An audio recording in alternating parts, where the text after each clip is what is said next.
હકીકતની સુરતમાં કાપડ વેપારીઓ દ્વારા જીએસટીના વિરોધમાં અચોક્કસ મુદતની હડતાળનો આજે બીજો દિવસ છે। સોમવારે કાપડ વેપારીઓ ઉપર પોલીસ દ્વારા બેફામ લાઠીચાર્જ કરવામાં આવ્યો હતો। લાઠીચાર્જ દરમિયાન કેટલાક વેપારીઓની અટકાયત પોલીસે કરી હતી। પોલીસના આ પ્રકારના વર્તન પછી વેપારીઓમાં રોષ ભભૂકી ઉઠ્યો। હડતાળના બીજા દિવસે પણ વેપારીઓએ માર્કેટમાં સજ્જડ બંધ પાડ્યો છે। વેપારીઓ પર કરવામાં આવેલા લાઠીચાર્જના પડઘા અમદાવાદ કાપડ બજારમાં પણ પડ્યા છે।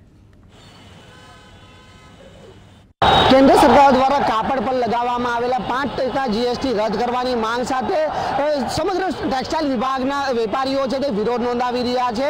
खास करीने गईकालनी वात करवा जोईए तो जे प्रकारे विरोध नोंधावी रहेला वेपारीओ पर पोलीस द्वारा लाठीचार्ज करवामां आवी हती तेने लईने भारोभार रोष जोवा मळी रह्यो छे। त्यारे आपणी जोडे કેટલાક વેપારીઓ જોડાયા છે, કયા પ્રકારની તેઓની માંગણી છે અને પોલીસને જે આ વર્તન હતું તે અંગે કયા શબ્દોમાં વખોડે છે? जी आपका नाम? विकास अग्रवाल।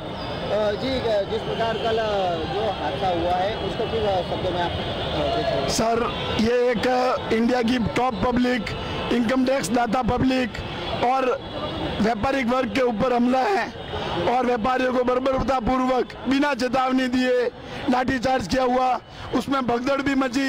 उस भगदड़ में भगवान की मर्जी से कोई हादसा नहीं हुआ, बाकी पुलिस प्रशासन की पूरी जवाबदारी होती कि उस भगदड़ में लोग कुचल के मरे। कई लोगों को चोटें आई, फिर भी आज ये हुजूम आपका कैमरा पीछे की तरफ करके दिखा दो, ये हुजूम अपने आप आया हुआ है, किसी ने नहीं बुलाया हुआ है। सब जीएसटी के विरोध में है, इनके परिवार भूखे मर रहे हैं, इसकी वजह से सब लोग सड़क पर आए हैं। जी, आज कितने व्यापारी इस हड़ताल में जुड़े और हड़ताल कब तक चलेगी?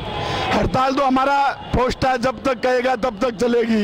हमारा संघर्ष समिति जब तक कहेगी तब तक हड़ताल चलेगी और हमारी एक ही मांग है, जीएसटी हटाए। जब तक कपड़े पर से जीएसटी नहीं हटेगा तब तक हम चैन से नहीं बैठेंगे।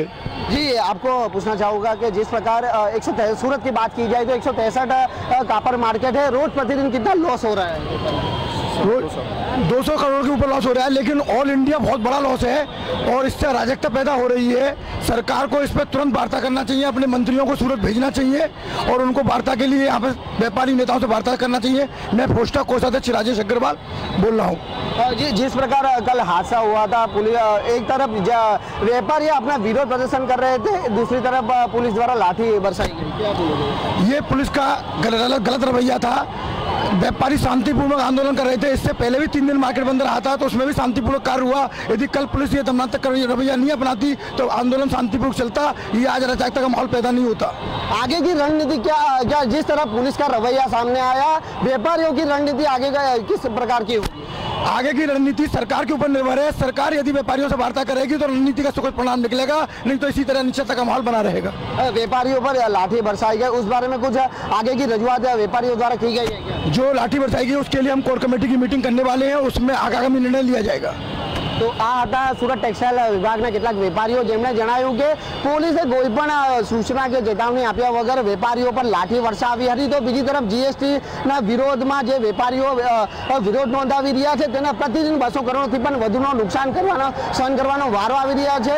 ત્યારે જોવાનું એ રહેશે કે સરકાર જે ટેક્સટાઇલ ઉદ્યોગને જીએસટીમાંથી મુક્તિ આપશે કે કેમ તે જોવું રહ્યું। કેમેરા પર્સન ભરત બ્રહ્મભટ્ટ સાથે રાકેશ બ્રહ્મભટ્ટ, જીએસટીવી, સુરત।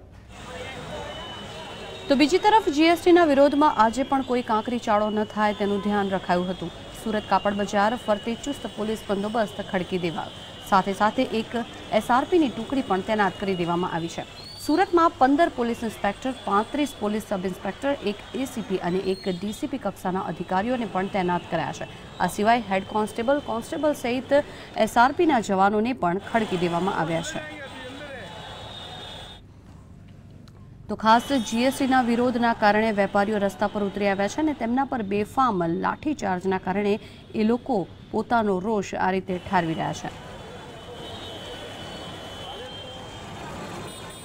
કાપડ વેપારીઓ પોતાનો રોષ ઠાલવી રહ્યા છે, ખાસ કરીને ત્યાં કોઈ પ્રકારની કોઈ ઘટના ન બને તેના માટે ચુસ્ત પોલીસ બંદોબસ્ત ગોઠવી દેવામાં આવ્યો છે અને અનેક પોલીસ કર્મીઓને પણ ત્યાં તૈનાત કરાયા છે।